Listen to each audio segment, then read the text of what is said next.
What's going on, Dodgers Nation? Doug McCain here. You can follow me on Twitter and Instagram at DMAC_LA. If you haven't yet, be sure to subscribe to the Dodgers Nation YouTube channel. For all the latest Dodgers news, rumors, hype videos, podcasts, interviews, you're going to find it right here on the Dodgers Nation YouTube channel. So hit that subscribe button, hit that notification button, and most importantly, give me all your takes down below in the comments section. Give me your take on the Blake Snell to the Padres trade. How will it impact the Dodgers? Let me know down below in the comments section. And for all the latest Dodgers news, head over to DodgersNation.com. So we had a big trade in Major League Baseball. Blake Snell is headed to the San Diego Padres, and it looks like that hot stove is finally going to start heating up. Look, the hot stove has been the cold stove for most of the offseason. I hope it gets hotter than Blake Snell walking off the mound in Game 6 of the World Series now, because a big move yesterday. Jeff Passan broke the news. He tweeted, breaking, the San Diego Padres are finalizing a trade to acquire former Cy Young winner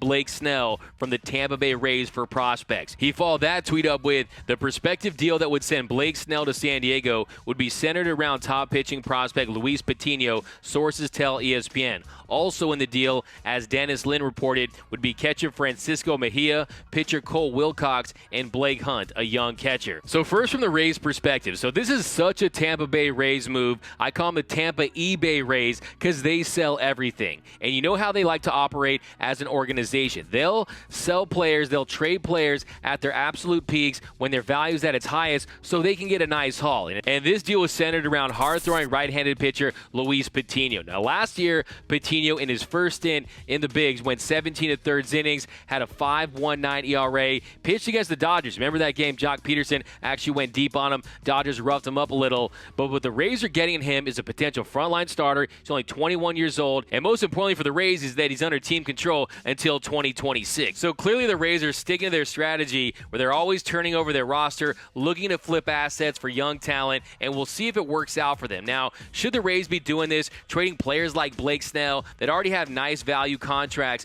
for young talent when they're already World Series contenders? That's a different debate. But the bottom line with Tampa Bay is they've achieved more success than a lot of teams in Major League Baseball doing it their way. They're going to stick to their guns, and they're going to do what they can with the limited resources they have available. They don't have a big monster payroll. They're never going to have a monster payroll, so they have to play the margins. They have to try to get value, and it's another example of that. I like the haul they got. Now, should the Tampa Bay Rays be the Nashville Rays or the Portland Rays? That's a different debate, but the fact that the Boston Red Sox and the Los Angeles Dodgers, two of the marquee franchises in all of Major League Baseball, they're currently being run by former Rays execs Andrew Freeman with the Dodgers and Chaim Bloom with the Red Sox. That tells you that all of baseball, they respect what the Rays do, and that the Rays are not going to be deviating from their process anytime soon. Now, from San Diego's standpoint, they're getting a big fish in Blake Snell. You saw what he was capable of last year in the postseason, particularly the World Series. But jumping into his numbers, over the last 3 seasons, he's posted a 2.85 ERA across 337 2/3 innings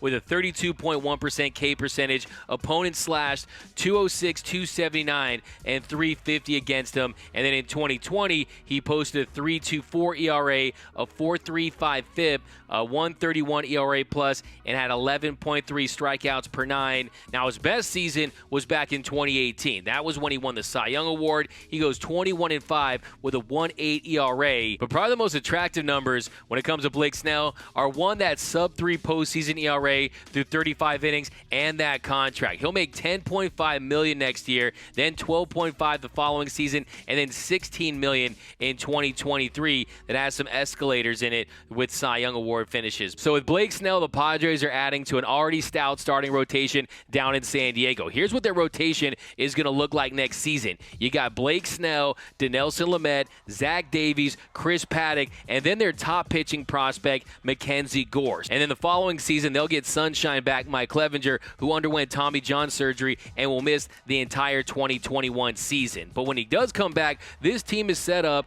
to contend for the NL West title for the foreseeable future. There's no question about that. There's even rumors today that the Padres are in advanced talks to acquire Yu Darvish. So that starting rotation, is San Diego going to be stacked Diego when it comes to that rotation? It's definitely possible, but I think we're going to have to see how Blake Snell pitches in San Diego, because he's now used to this Tampa Bay way where he doesn't see the lineup the third time, where he's taken out of games early, and he's taken out of games early for a reason. You see the splits when it's the third time through the lineup. You see those averages against Blake Blake Snell, and also it's those pitches per inning. In his career, he's averaging over 18 pitches per inning. He's never made it past the 8th inning in his entire career. Now, I don't think he'll be asked to do that down in San Diego because they have a formidable bullpen down there as well, but I definitely want to see how well will Blake Snell perform in this new role where they're going to be trusting him, where they're going to give him the opportunity to go deeper into games. There's no question that he has elite stuff and that he's capable of it, but I definitely want to see it before I anoint the Padres the team of the future, the prohibitive favorites to win the NL West. Now, when it comes to Blake Snell, I have to say I'm happy for the guy because he looked miserable walking off the mound there in Game 6 of the World Series. He looked dejected. He looked demoralized. I knew it was done with Blake Snell in Tampa Bay, and then after the game, he looked even more upset.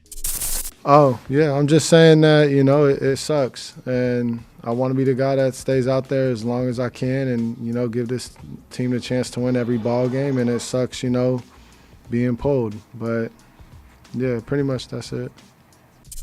So do I like this move for the Padres? I must say I really do. I think it's a strong move by San Diego. Look, this franchise missed the postseason 13 straight years. And last year, they had a really great year, right? They finished second in the National League in wins with 37, second in run differential at plus 84. And they were the team to beat until the Dodgers met them in the NLDS, right? They were the sexy pick to go all the way, and the Dodgers ended up sweeping them. Now, of course, Mike Clevenger goes down. They weren't at full strength, and they realized last year you need a dog in the postseason. The Dodgers, they have their dog in Walker Buehler, but we're going to see, can Blake Snell be that postseason ace that the Padres need to get to the next level? But if I'm the Dodgers, one, I'm not making any knee-jerk reactions because of the Blake Snell acquisition. You know the Dodgers and Andrew Friedman, they're trying to build a World Series champion every offseason. So just because the Padres added Blake Snell, that shouldn't change their course of action. That shouldn't change their approach one bit. And we haven't even seen the Dodgers flex their muscles yet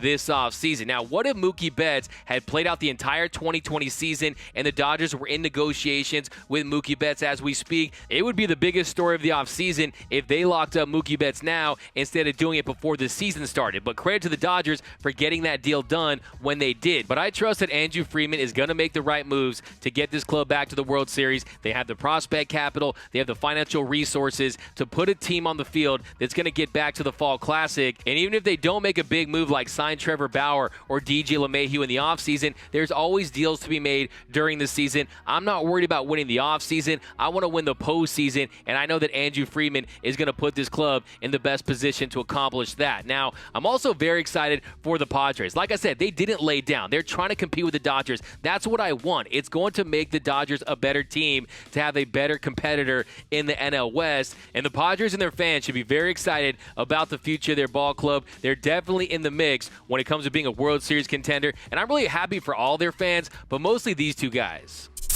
San Diego loves the Padres. San Diego loves the Padres. Yes, Padres fans, they're over the moon with this signing. Here's the Padres fans welcoming Blake Snell to San Diego.